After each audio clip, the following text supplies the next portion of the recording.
Le champion du monde des lourds Anthony Joshua s'est ouvert la voie pour un méga combat contre Wilder, détenteur du titre WBC, en battant le Russe Alexander Povetkin par arrêt de l'arbitre, samedi à Wembley. Le champion du monde des lourds Anthony Joshua a retenu ses ceintures WBA et WBO en battant en puissance le Russe Alexander Povetkin par arrêt de l'arbitre, samedi à Wembley, avant peut-être le choc attendu contre Deontay Wilder en avril. 22 victoires en 22 combats.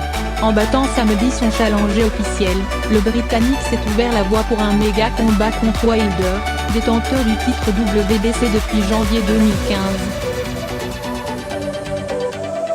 Mais avant cela, l'Américain devra se débarrasser en décembre du Britannique Tyson Fury, qui revient d'une traversée du désert après avoir été destitué de ses titres WBA, conquis en novembre 2015 face à Vladimir Klitschko.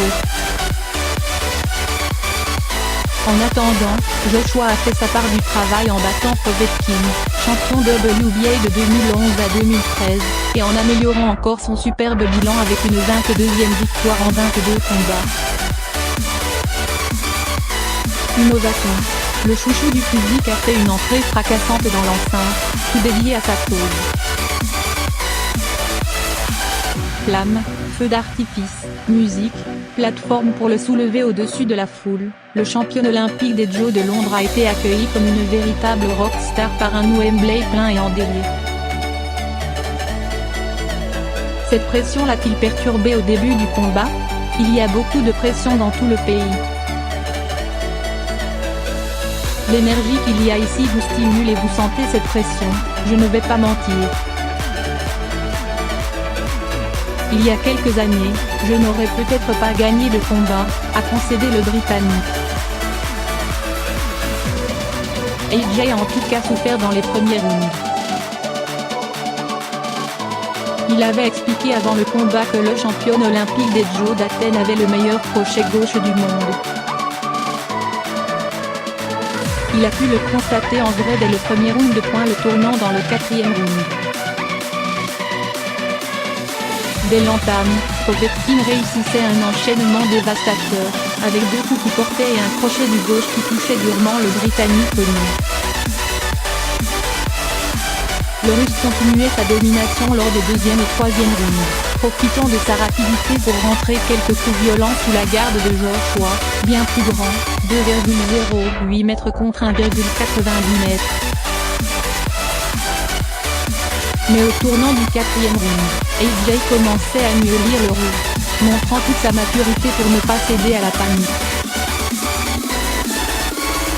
Après être revenu dans le combat lors des 2 rounds suivants, il a alors déchaîné toute sa puissance sur Povetkin, qui ne s'était incliné qu'une seule fois dans sa carrière, au point contre l'immense Vladimir Klitschko.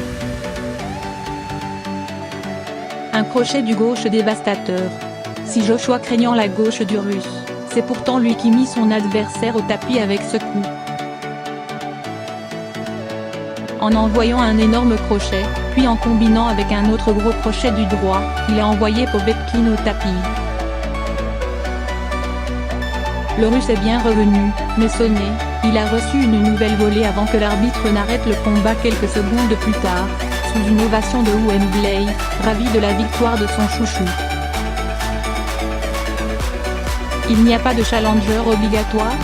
Qui voulons-nous combattre? Tout le monde est le bienvenu, a-t-il lancé à son public.